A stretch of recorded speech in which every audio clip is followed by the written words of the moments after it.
Hər uşaq aktivdirsə, oynayırsa, canlıdırsa bu hiperaktivdir deyə bilmərik. Bəzən valideynlərimiz də hər 5 valideyndən biri gəlib deyir ki, doktor, mənim uşağım hiperaktivdir.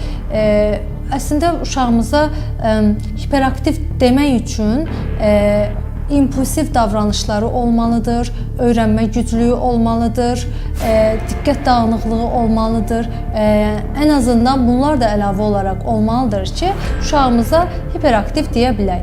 Amma uşağımızın davranışlar tamamilə normal, öyrənmə gücü normal və eyni zamanda da əyləncə dolu, canlıdır, aktivdirsə, o zaman hiperaktiv deyil. Yəni bu normal uşaqlığın inkişaf mərhələsidir və bu anormal bir durum deyildir, normal bir durumdur. Valideynlərimizin isə burada ən böyük rolu bu enerjini yönləndirməlidirlər. Həmin uşaqlarımızı idmana, rəqsə və digər hobi amaçlı sevdiyi yerlərə göndərərək onların enerjisini yönləndirib həm öyrədici olsun, həm fiziki və zehni inkişafını daha da inkişaf etdirmiş olsun.